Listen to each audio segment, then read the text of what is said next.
Let's return to This Week in America. Here's your host, Rick Bratton.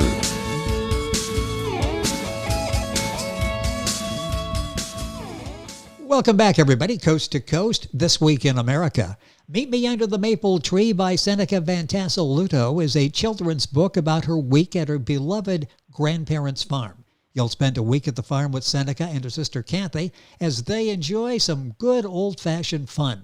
The book is a circle story filled with figurative language. You can really hear Ceneca's voice within the pages of the book, Meet Me Under the Maple Tree. Ceneca is a retired fourth-grade teacher, loves sharing stories about the other White House, and Meet Me Under the Maple Tree with her students. Ceneca enjoys writing, traveling, spending time with family and friends. She lives with her husband, son, and daughter in South Carolina. Ceneca Van Tassell-Luto, author of Meet Me Under the Maple Tree, is our guest on This Week in America. Ceneca, welcome to the program. It's great to have you with us.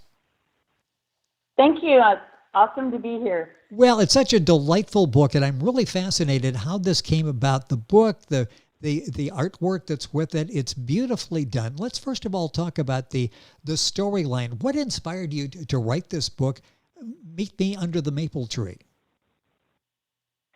Well, my first book was The Other White House. I love that one too, yes. Dedicated to my grandparents because my parents died when I was young, and my grandma and grandpa made sure my sister and I were well taken care of, putting us through college, and so I couldn't have had the life I have now without, the help from my grandparents.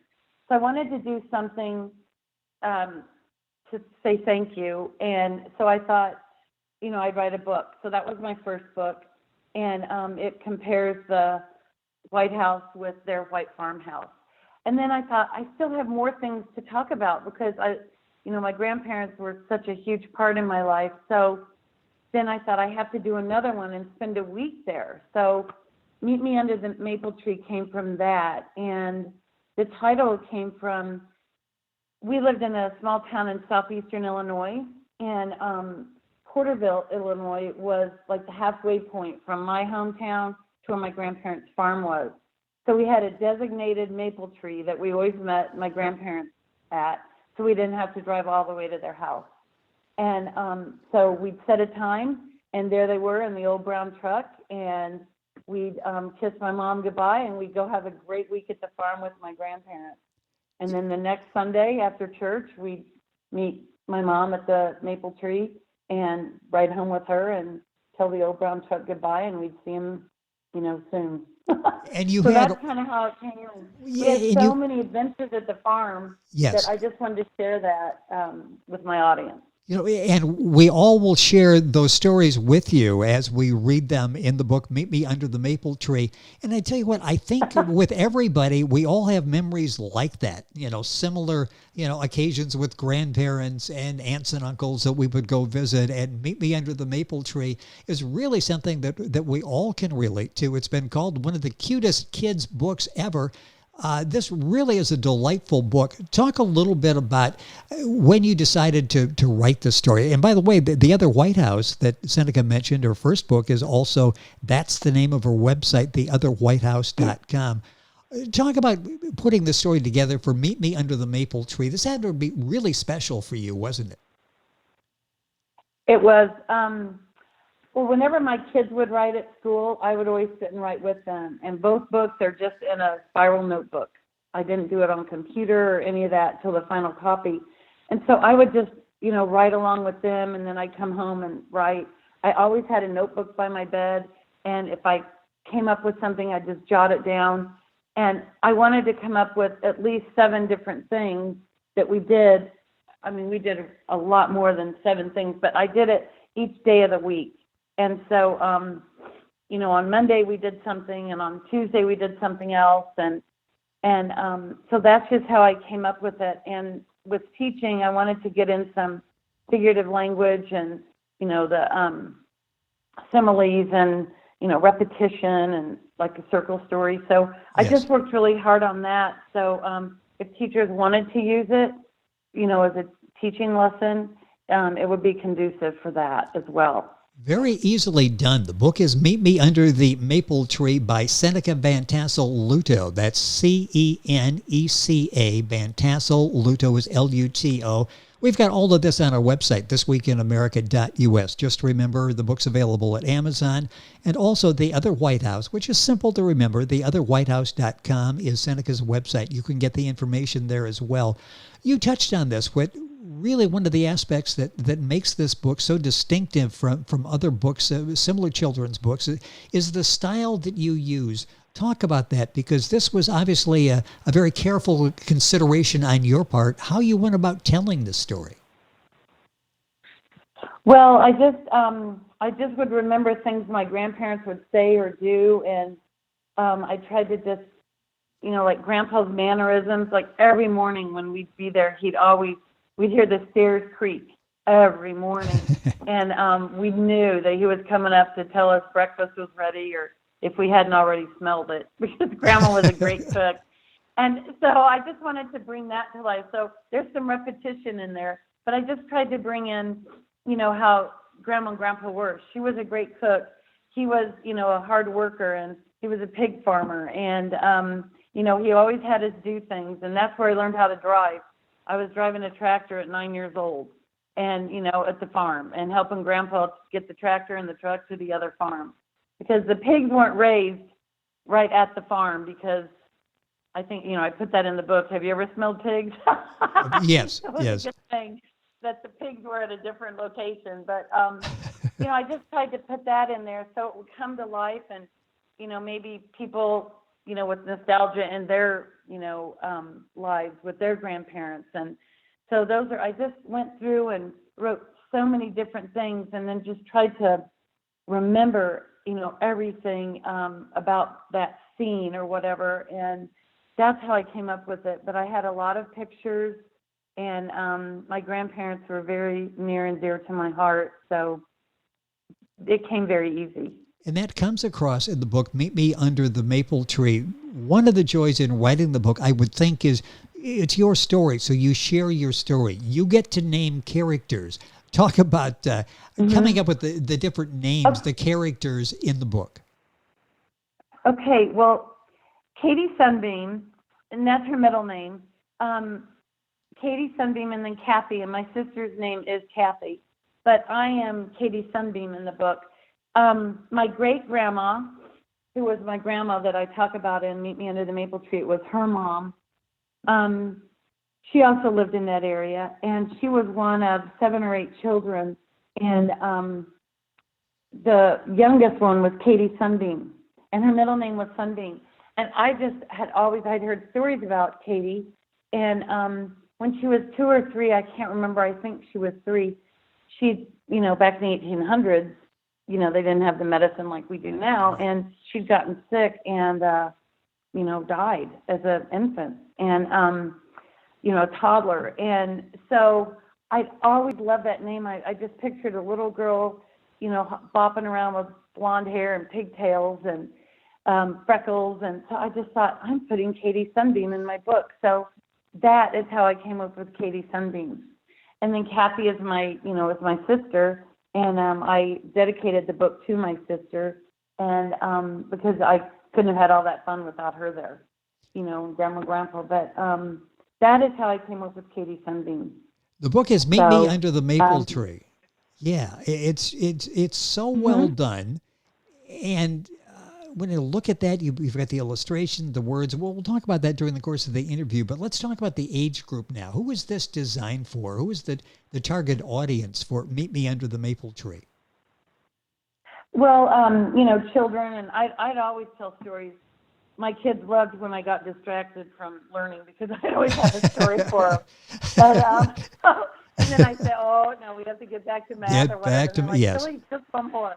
But I would always have a farm story or something for them. But I just, wanted to share, the different stories. And that was just how, I wanted to do that, and through a book. So school children are great. And I've also had, my friends, and they're like, oh, I remember this. It brings me back to, when I was with my grandparents. So I did it for my kids, but I know that adults read it and, get joy out of it as well as they reminisce, through their childhood. Yeah, So I think we all I wrote it for children, but adults are enjoying it as well. Well, good. So if I enjoy it, it's not, I'm out of the ordinary. It's sort of designed and a fringe group for me as well. We all have a maple tree in our paths, so that's always nice to go back and to bring back those memories. The book is Meet Me Under the Maple Tree. Ceneca Van Tassell-Luto is the author. Also, author of the book, theotherwhitehouse.com. That's her website. Go to our website, thisweekinamerica.us, and you'll be able to link on, get information on the book. Writing a book can be a very intimidating process, a very time-consuming process. Do you have any help in putting the book together, writing the stories, putting the pictures, everything together? No, I just sat up late at night, and did that after I got all my papers graded. So I just had a big mess on my desk and, worked on it and just did that and, went through and got my pictures and, so I just did it on my own, but I enjoyed it. It was therapy for me because I was remembering my grandparents and they've been gone for quite a while now. And, it was just fun to reminisce and think about, all the fun that my sister and I had at the farm.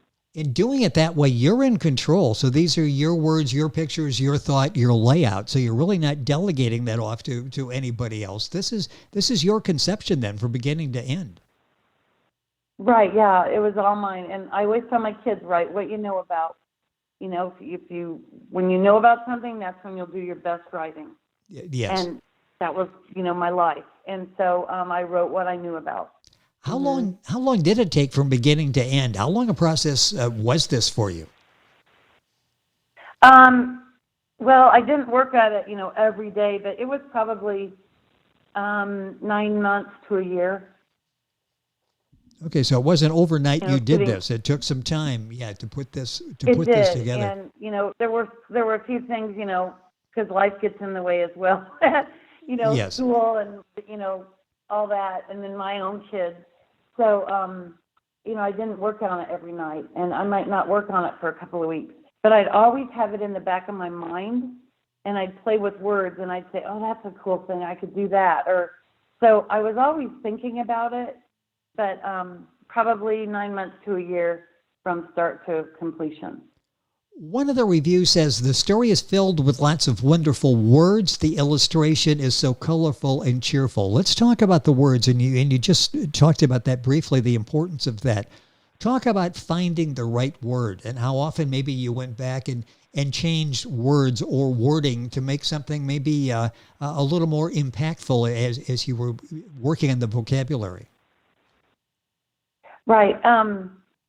I tried to keep it, not simple, but, if smaller kids were reading it, but yet I wanted to add some extra words in there, and words that they might have to learn or look up or wonder what they mean, because they can always grow and enrich their vocabulary.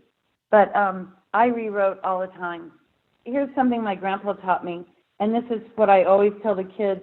I do book talks for kids and, for schools, and I tell them, my grandpa that lived in the other White House told me, good, better, best, never let it rest until your good is better and your better is best. And I told them that is what you do with your writing. You can have good writing, you can go back and make it better, and you can go back and make it until it's your best. So I had scribbles, now I don't like how that word sounds, or I don't like that phrase. I'd cross it off, do something over it. And I showed my kids my notebooks. I said, I even have to rewrite things. So, it's not just your first time. It's revision, revision, revision.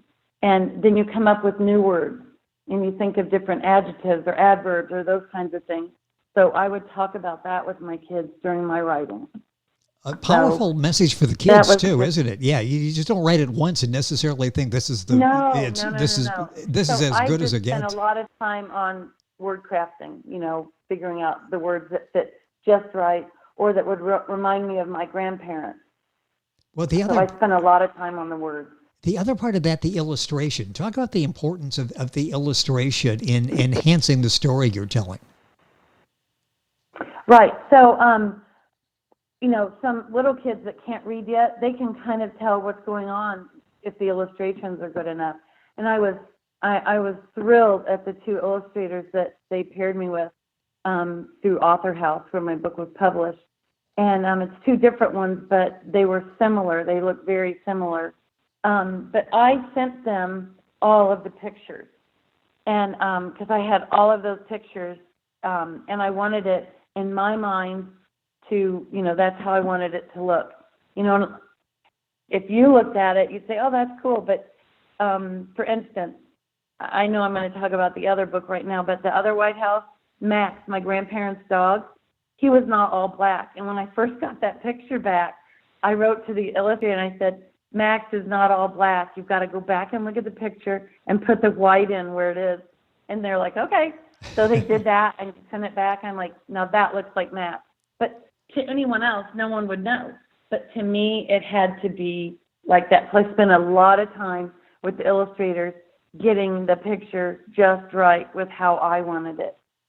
And they were fabulous to work with. But I sent them all pictures of, different things, and, of us in the horse trough when we'd swim and sitting in the middle of the road looking for Indian beads.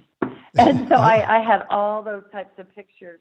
And so the illustrator did an amazing job, and it doesn't help enhance the writing and bring it to life.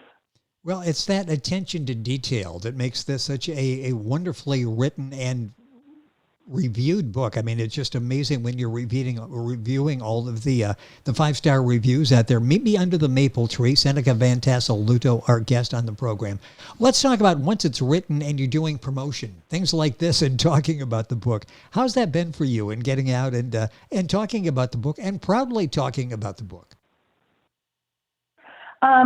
It's been good. I've had, help from other publishing companies, to get me out there and like to get on your show. And I've also done a lot of book talks with schools. And, we have assemblies, and I talk about the writing process and then how I did it. And then I also have some artifacts from the farmhouse. And when I talk about the other White House and, like the staircase.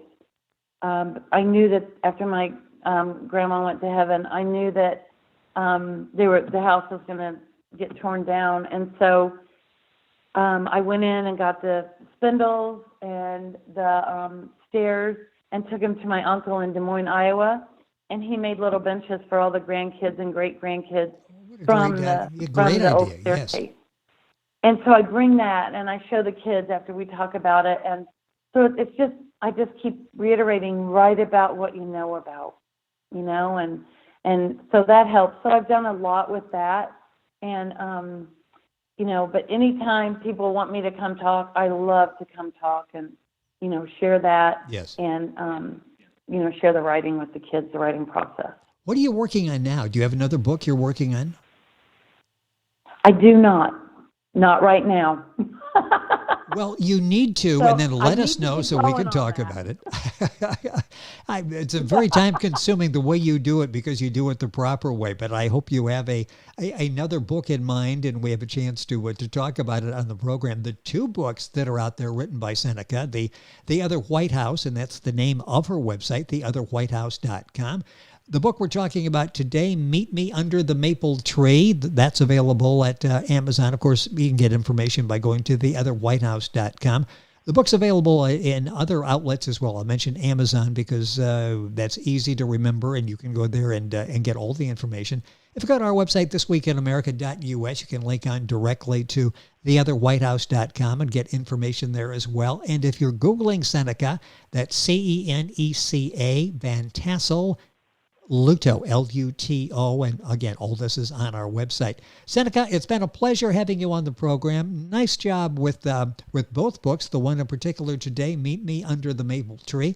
Thank you for being with us on the program. If you do book number 3, let us know. Love to have you back on the program. Thank you so much. I've thoroughly enjoyed it. Thank you so much. You're welcome. It's been our pleasure. Meet me under the maple tree. Ceneca Van Tassell-Luto, the author and our guest. Information on our website, thisweekinamerica.us. Back on today's program after these messages. This Week in America is online. You can visit our website, thisweekinamerica.us. Scott Pinkerton, Associate Producer of This Week in America. Jay Anderson, Segment Producer. Ben Watson, Webmaster. Otto Bechet, Director of Engineering and TV Production. This Week in America produced and is a trademark of Blue Funk Broadcasting, LLC. For information on all of our guests and to listen to this week's show, our website again at thisweekinamerica.us. And I'm Sean Bratton, Executive Producer of This Week in America.